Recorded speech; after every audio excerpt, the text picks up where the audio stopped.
Chers téléspectateurs, bonsoir et bienvenue dans ce numéro de votre émission préférée Idée. Aujourd'hui, Idée va parler de la paix intérieure. Et pour ce faire, nous avons eu des invités venant de l'intérieur du pays, en l'occurrence de l'école Ambiant, cette structure qui forme les gens dans la métaphysique. La métaphysique, c'est quoi? La paix intérieure, c'est quoi pour un individu? Quelle est la portée de la paix intérieure sur la vie sociale, sur le développement d'un quartier, sur le développement de toute une nation? Voilà ce que nous allons dire ce soir. L'invité principal, il est à ma droite, Christophe Christo Ouba. Il est instructeur spirituel, venant directement du Sokodé. Christophe Ouba, bonsoir. Bonsoir, Monsieur Kondo. Je salue également tous les téléspectatrices et téléspectateurs de l'émission Idée. C'est un plaisir pour nous et c'est un honneur surtout à vous qui nous écoutez. Donc nous sommes là et nous remercions surtout pour l'invitation. Merci Monsieur Kondo. Oui, vous êtes un métaphysicien, c'est ça? Oui, effectivement, je suis un métaphysicien. Oui, être un métaphysicien, qu'est-ce que cela veut dire? Oui, être un métaphysicien, d'abord, c'est de suivre d'abord une formation spirituelle dans une structure reconnue, bien sûr. Et avant qu'on dise que vous êtes métaphysicien, vous devez d'abord devenir un instructeur spirituel. Et dans ce processus d'une personne qui dit qu'elle est devenue métaphysicien, vous devriez d'abord présenter ce qu'on appelle une thèse spirituelle devant vos aînés, devant vos maîtres. Et après cette thèse que vous avez pu démontrer la structure réelle du spirituel et du physique, alors là, on peut vous déclarer selon la présentation de votre thèse que vous êtes un métaphysicien, donc vous avez déjà traversé le cycle de l'instructeur spirituel. Le thème, c'est la paix intérieure. Oui. J'espère que vous êtes à l'aise avec ce thème. Oui, parce que le thème là, c'est un thème, c'est l'objectif de mon existence. C'est grâce à la paix intérieure que je suis devenu aujourd'hui un métaphysicien. Parce que sans la paix intérieure, l'on ne peut pas devenir ce qui est prévu, puisque un destin est préétabli. Et quand ce destin n'est pas suivi, vous allez voir que quelque chose vous manque. Et cette chose qui vous manque, ce n'est rien d'autre que la paix intérieure qui permet de découvrir la vérité sur vous-même. Oui, sauf Christo, vous ne serez pas seul. J'ai un deuxième invité qui est à ma gauche. Son nom est Miaël Até. Até, bonsoir. Bonsoir, Monsieur Kondo Bagna. Permettez-moi de saluer les téléspectatrices et les téléspectateurs pour l'attention particulière qu'ils accordent à cette émission hebdomadaire qu'est Idée. Maintenant, à la question de savoir ce qu'on peut appeler par un guérisseur pranique. Et en réalité, la guérison pranique ou bien le guérisseur pranique, c'est quelqu'un qui guérit avec le prana. Le prana peut s'entendre donc d'une lumière invisible qu'on influence ou bien qu'on afflige à une personne malade pour lui guérir de sa maladie. Oui, nous allons aujourd'hui parler de la paix intérieure. Vous êtes à l'aise avec ce thème? Très à l'aise. Voilà. C'est un thème vraiment extraordinaire pour sauver l'humanité tout entière. Voilà, pour sauver l'humanité, nous avons besoin de la paix sociale. Et ça permet, cette paix sociale permet les relations interhumaines qui se comportent comme le flux qui doit animer les humains pour que la vie sociale soit très intéressante.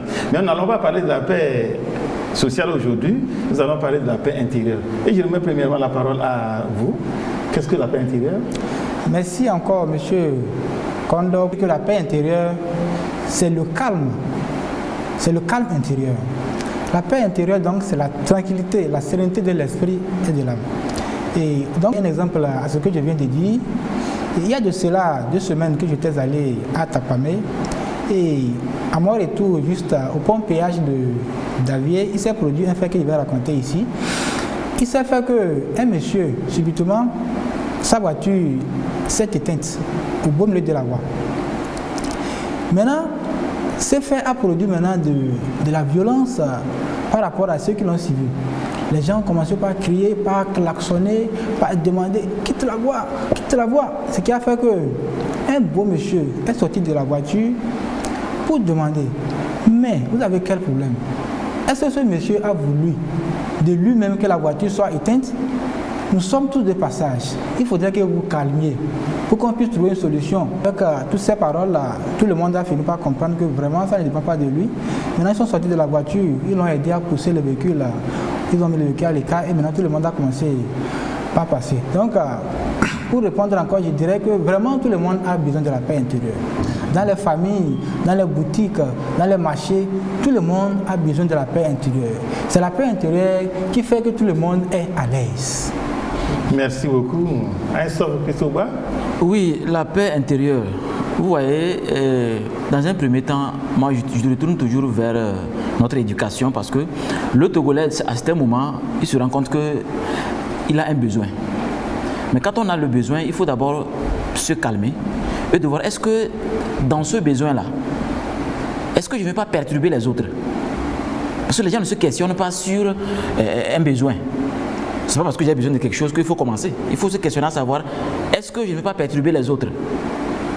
Alors, si les gens n'arrivent pas à poser cette question, que mon attitude, mon besoin, est-ce que les autres ne seront pas déséquilibrés? C'est parce que c'est l'éducation qui a permis à ce qu'aujourd'hui nous ayons ce comportement. Donc il faut retourner dans les enseignements spirituels que nous donnons à caractère Égypte antique, c'est-à-dire à caractère de ce qui est originel. Je ne veux pas trop aller dedans. La paix intérieure, c'est que quand vous avez la paix intérieure, vous êtes une personne vraiment qui respecte l'autre. Parce que votre liberté s'arrête là où commence celle de l'autre. Vous respectez l'autre parce que pour vous, quand l'autre se sent mal, c'est vous que vous vous sentez mal. Et si aujourd'hui vous n'arrivez pas à se comporter comme quelqu'un qui ne veut pas perturber les autres, c'est justement parce que vous n'avez pas la paix intérieure. Pour l'avoir, je crois qu'il faut d'abord se rappeler qu'une personne qui ne peut pas se maîtriser, on ne peut rien entendre d'elle. Une personne qui ne peut pas se calmer, une personne qui n'arrive pas à utiliser le calme dans une action, on ne peut rien entendre d'elle. Donc je crois que la paix intérieure, c'est comme quelque chose de très fondamental au bonheur. Sans la paix intérieure, le bonheur n'existe pas. Le véritable bonheur. Bon, est-ce qu'on peut dire que celui qui est égoïste, celui qui veut tout pour lui et rien pour les autres, c'est celui qui manque de la paix intérieure?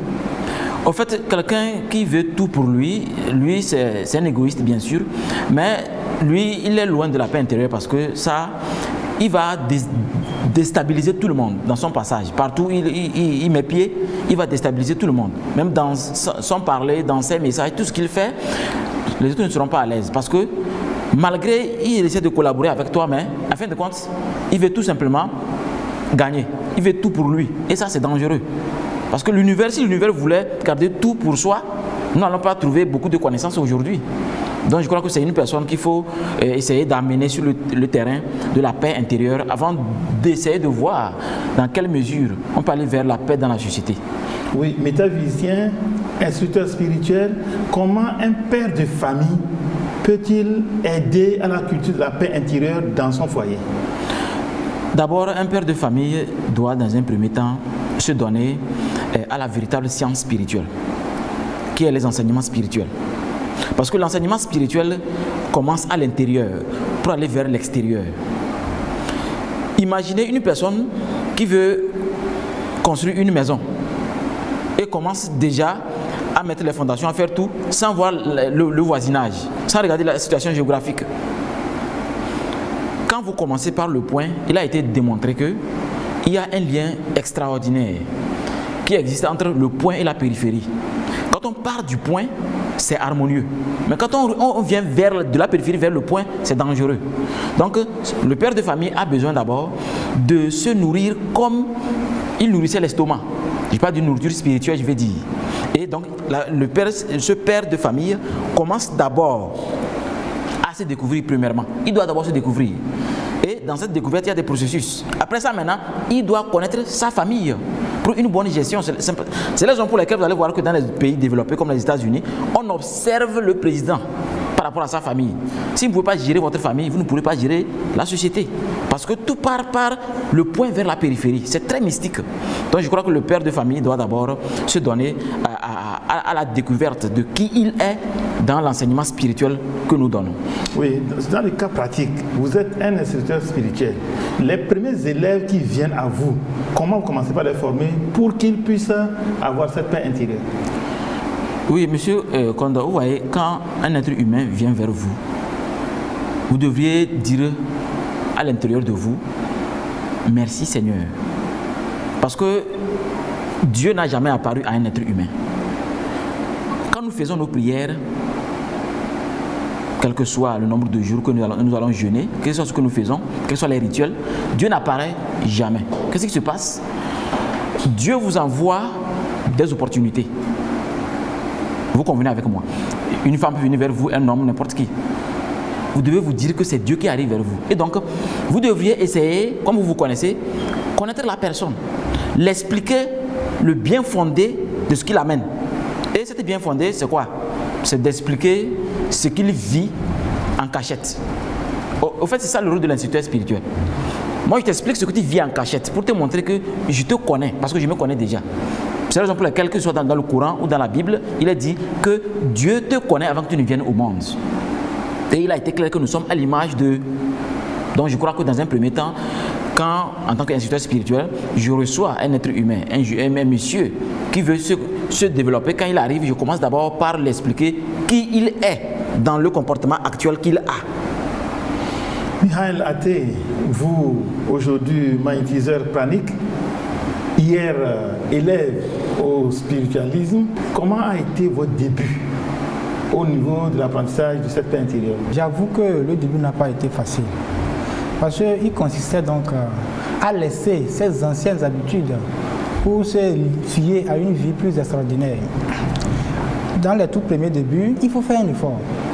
Parce que ce n'est pas facile. Il y a tout un monde autour de soi qu'il faut abandonner. Par exemple, les amis. Et d'abord, si pour donner un exemple par rapport à ce que le maître vient de dire, j'étais dans une maison. Je constate que dans la maison, il y a vraiment trop de violence. Le maisonnier même est violent. Lorsque j'ai commencé la formation dans cette école ambiante, je me suis rendu compte qu'il va falloir que je quitte cette maison pour trouver le calme intérieur, pour que ma formation puisse bien marcher. La paix intérieure est vraiment fondamentale. Et pour trouver la paix intérieure, il faut trouver le calme. Il faut être quelque part où il y a vraiment le calme. Donc, c'est ce qui m'a conduit à quitter cette maison pour me réfugier quelque part où je trouve assez de calme pour que mon initiation puisse bien marcher.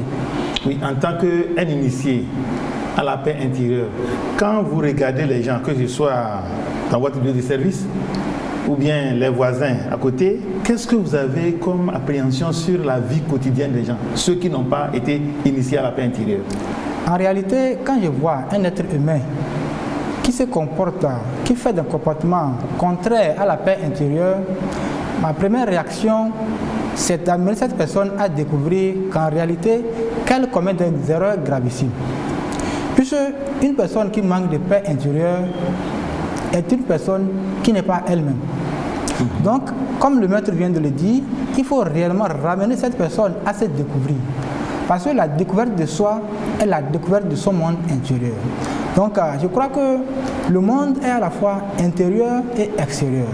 Et c'est le monde intérieur qui gouverne le monde extérieur. Lorsque le monde intérieur n'est pas bien maîtrisé, cela crée aussi un déséquilibre extérieur. Dans vos comportements quotidiens, quand vous voyez ceux-là qui n'ont pas été initiés à la paix intérieure, quelle pensée vous avez?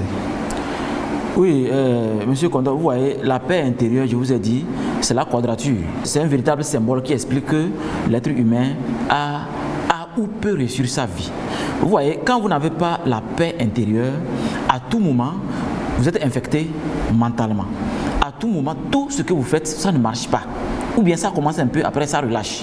Ou bien vous avez rencontré une personne qui peut vraiment vous aider, mais après ça relâche. Ou bien on vous a fait quelque chose pour que ça marche. Après ça n'a pas marché. Mais ce que les gens ne comprennent pas, c'est que quand vous ne savez pas, vous allez appeler un docteur charlatan ou bien un marabout charlatan. Donc ce n'est pas ça. Vous-même, vous avez le manque de paix intérieure. Quand vous avez la paix intérieure, vous êtes comme la base d'une pyramide et vous convergez vers le sommet, vers la connaissance. Maintenant, quand vous n'avez pas la paix intérieure, vous allez voir que dans tout ce que vous faites, les choses tombent à l'eau, c'est-à-dire que ça ne marche pas. Et on se questionne, mais qu'est-ce qui ne va pas? Oui, parce que vous n'avez pas une nourriture spirituelle qui vous permet de vous développer linéairement. Et quand on se développe linéairement, c'est que automatiquement, on sait qu'on va finalement atteindre un objectif. Imaginez quand nous recevons le premier arrivé, c'est-à-dire le makeru, une personne qui décide de commencer l'initiation. Nous les appelons les makeru, c'est-à-dire un être humain qui se dirige vers la lumière. pour ne plus faire d'erreurs. Parce que chez nous, selon notre philosophie, le destin se nourrit des décisions. Et donc, quand on ne prend plus de mauvaises décisions, quand on ne pense pas négativement, déjà nous sommes sur la route de la lumière. Donc c'est un maquereau. Quand le maquereau arrive, qu'est-ce qu'on fait? On essaie de l'amener sur un terrain où qu'il comprenne qu'il n'est pas venu pour que demain il soit milliardaire. Non, non, non. Ça, ce n'est pas la spiritualité. Il est venu pour que chaque jour, chaque heure, qu'il vive vraiment la vraie paix, le vrai bonheur. Là, tout ce qu'il fait, ça marche. Tout ce qu'il fait, ça marche, je vous dis, parce que l'équilibre, c'est comme ça. Ce n'est pas pour rien, quand vous prenez un immeuble de 32 étages, qu'est-ce qui se passe? C'est grâce à un instrument très important, qui est, les maçons appellent ça le niveau. Parce que quand vous avez la paix intérieure, vous êtes calme comme le niveau. Et quand vous êtes calme à l'intérieur comme le niveau, je vous assure, tout ce que vous faites, vous aurez toujours des résultats.